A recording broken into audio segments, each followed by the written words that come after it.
जय हिंद दोस्तों, इस वक्त हम बेतिया के मेला ग्राउंड में हैं और इस वक्त हमारे साथ जो है रोशन श्रीवास्तव। आपको बता दें कि कोई आम चेहरा नहीं है, ये लोकसभा प्रत्याशी है बेतिया सीट से और इनसे जानेंगे कि क्या इनका बैकग्राउंड रहा है, क्या सोचकर राजनीति में आए, जबकि बेतिया लोकसभा सीट बीजेपी का गढ़ रहा है। और उनके साथ जो कांग्रेस के नेता जो मदन मोहन तिवारी उनको चैलेंज करने के लिए हैं। कहीं ना कहीं पब्लिक भी देखा जा रहा है, ये तो पब्लिक वोट की बात है, क्या करेगी पब्लिक के वोट से ही सब कुछ तय होता है कि कौन किसका अधिकार देगा। क्या सर, आप इस राजनीति में जब से आए, मतलब क्या सोचकर आपने लोकसभा प्रत्याशी के रूप में खड़ा हुए, वो भी बेतिया सीट से, बेतिया लोकसभा सीट से, क्या ओपिनियन है, क्या कहेंगे इसके बारे में?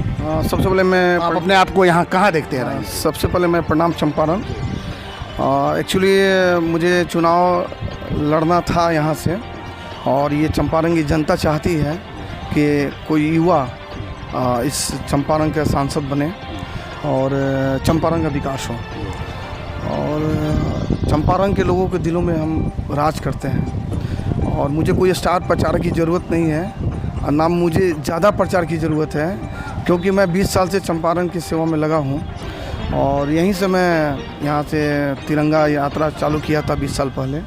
और आज पूरे बिहार में, पूरे भारत में आज तिरंगा, हमारा हर हाथ में तिरंगा लहरा। रोशन हिंदुस्तानी के नाम से अब जाना। हाँ, रोशन हिंदुस्तानी से। ये हम अपना नाम नहीं रखें, यहाँ के लोगों का इतना प्यार है, हमारे बहुत सारे मित्र हैं जो हमारा नाम हिंदुस्तानी ही रखें। जो इस लड़ाई में है, देख रहे हैं लोकसभा की जो सीट लड़ाई है, ये काफ़ी दो ही आदमी दिख रहा है मैदान में मनी, और आप अपने आप को कहाँ देखते हैं? हम नंबर 1 पर हैं। मेरा वोट साइलेंट है, पब्लिक जानती है कि कौन क्या है और मेरा बैकग्राउंड भी जानती है और वो लोग का भी बैकग्राउंड जानती हैं।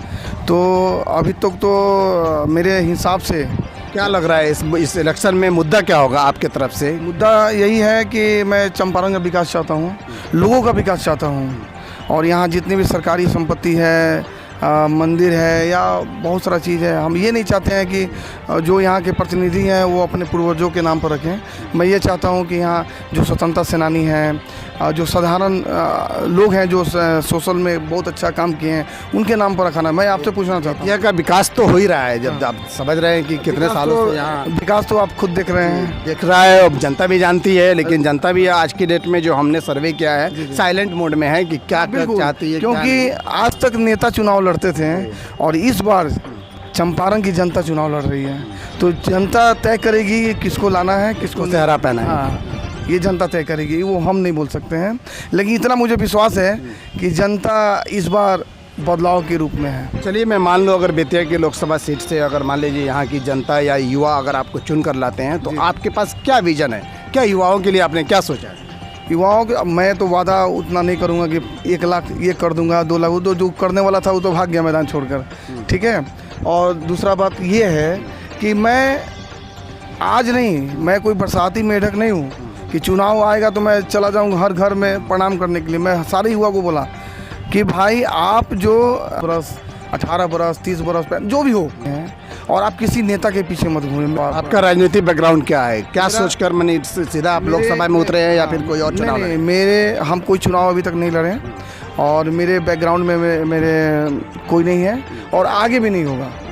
इसलिए नहीं होगा क्योंकि हम यहाँ सिर्फ हम सिंगल, पूरे अपने ख़ानदान में कहिए, रिलेशन में कहिए, एक सिंगल पर्सन है जो राजनीति में है। तो आप तो निर्दलीय से हैं, लेकिन कहीं ना कहीं लोगों को लगता है कि निर्दलीय से उम्मीदवार हैं, भले आप अच्छे छवि के हों, आपने समाज में काम किया हो, लोगों के प्रति काम किया हो, लेकिन कहीं ना कहीं लोगों को ये होता है कि क्या पता ही कहाँ चला जाए। हो सकता है कि कोई बोलता है डमी कैंडिडेट भी है, किसी के प्रति ये प्रचार कर रहे होंगे, इस सबको कैसे देखें? वो हवा कहने वाले लोग, पता है ना सर कि हवा के साथ कौन जाता है? कचरा।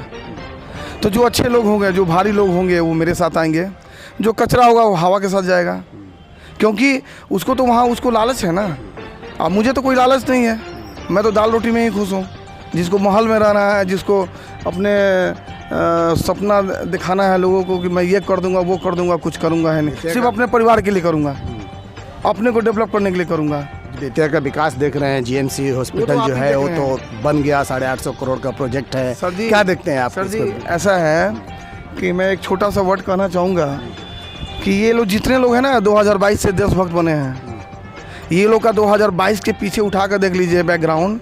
ये लोग कभी किसी बच्चे के हाथ में तिरंगे दिए, कभी किसी स्कूल में जाके बच्चे को प्रोत्साहन दिए, कुछ नहीं किए। ये लोग आपने क्या किया है? मैंने तो 20 साल से लोगों को हाथ में तिरंगा दिया, देते आ रहा हूँ। लो स्टूडेंट का मदद करता हूँ, जो गरीब हैं उनको मदद करता हूँ, और निस्वार्थ, मेरा कोई ट्रस्ट नहीं है, मैं अपने दम पर करता हूँ। तो क्या लग रहा है आपको, कहीं ना कहीं मतलब बेतिया की जनता आप पे भरोसा कर सकती है? बिल्कुल करेगी, क्योंकि उनको पता है ना कि कौन क्या है। उनको हमको बताने की ज़रूरत नहीं है कि मैं क्या हूँ, पब्लिक तय करेगी कि मैं क्या हूँ। तो आप अभी निर्दलीय से हैं, तो क्या लग रहा है, अगर मतलब माने अभी आपको, आप भी फील्ड में हैं, देख रहे हैं कि इस बार जनता का क्या मूड है? क्या विकास उनके वाकई, महंगाई कुछ मुद्दा है उनके लिए, या फिर बेरोजगारी, क्या मुद्दा है? महंगाई, बेरोजगारी, ये अभी कोई मुद्दा नहीं है, ठीक है। और एक ही मुद्दा है कि चंपारण चेंज होना चाहिए, चेंज होना चाहिए। और महंगाई भी तो त्रस्त है, सारे पब्लिक त्रस्त है, युवा त्रस्त है, किसान त्रस्त है। इसीलिए ना ये चेंज चाहिए, यहाँ बदलाव चाहिए, तभी कुछ होगा। अगर हम कह दें कि मैं जितने के बाद महंगाई कम कर दूंगा, युवाओं को ये कर दूंगा, ये सब बेकार वाली बात है। सबसे बड़ा चीज़ क्या है ना सर, कि यहाँ की जनता, यहाँ का युवा चाहता है। मोदी की गारंटी को आप कैसे देखते हैं? देश के प्रधानमंत्री हैं, तो मेरी क्या हैसियत है? गारंटी को कैसे देखते हैं? गारंटी हम कुछ नहीं बोल सकते हैं। देश के प्रधानमंत्री तो मेरा काम है, यहाँ के हर नागरिक का काम है। कांग्रेस ने बड़े बड़े वादे किए हैं आपको, जैसे फ्री का जो राशन मिलता है, मुफ्त का जो राशन मिलता है, तो इनके तरफ से जैसे 5 किलो की राशन मिलती है। अभी राहुल गांधी का एक दिन बयान सुन रहा था मैं, उन्होंने कहा कि नहीं, मैं 10 किलो राशन दूंगा। क्या करें? देखिए, ये सब जुमला है, ठीक है ना। 15 लाख भी जुमला जैसे है, 15 लाख क्या है वो तो अलग मैटर है, मैं किसी पे कमेंट्स नहीं कर सकता। अभी तो जुमला ही था ना। वो जो भी हो, वो आप कहेंगे, पब्लिक कहेगा, मैं अपने मुंह से नहीं कहूँगा। नहीं, हम नहीं कह रहे थे, ये खुद हमारे अमित शाह जी कहे थे, गृह मंत्री जो हमारे देश। ठीक है, वो बड़े लोग हैं, और मैं तो एक छोटा सा कार्यकर्ता हूँ। और वो माननीय लोग ही बोले हैं कि एक कार्यकर्ता भी इस राज्य का मुख्यमंत्री बन सकता है, और मैं प्योर कार्यकर्ता हूँ। मैं किसी पार्टी, अगर मान लीजिए मैं पहले इलेक्शन से पहले तो आप बीजेपी में थे? जी, मैं बीजेपी में कला संस्कृति में प्रवक्ता था। और मैं ये बताना चाहता हूँ कि मैं कभी भी भाजपा को छोड़कर राजद में नहीं गया, कांग्रेस में नहीं गया। लेकिन ज़रा पीछे जाके देखिए, ये लोग, तो आप बीजेपी में की सपोर्ट कर सकते थे, आप रह करके, फिर क्यों नहीं, आप अकेला खुद इलेक्शन लड़ने का? हाँ, क्योंकि हम अपना लड़ना चाह रहे थे कि यहाँ चंपारण व्यक्तिगत आज़ादी, आज़ादी करना चाहते थे कि यहाँ लोगों के लिए काम कर रहे हैं। और कहने का मतलब ये है कि मैं भाजपा छोड़कर राजद में नहीं गया, मैं भाजपा छोड़कर कांग्रेस में नहीं गया। मैं चंपारण के लिए आया हूँ, चंपारण का बेटा हूँ, और चंपारण वासियों के लिए काम करने आया हूँ। चाहे रिजल्ट जो भी हो, मैं हमेशा चंपारण के लिए तत्पर हूँ।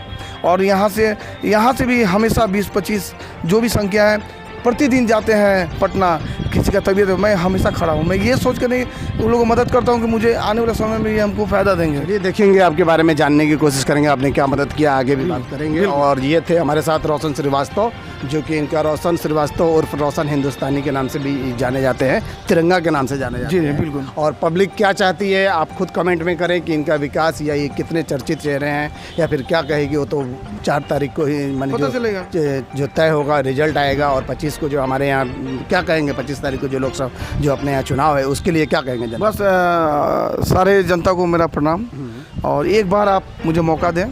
क्या है आपकी चुनाव चिन्ह वगैरह? मेरा मोतियों का हार है, और 8 नंबर क्रम संख्या है।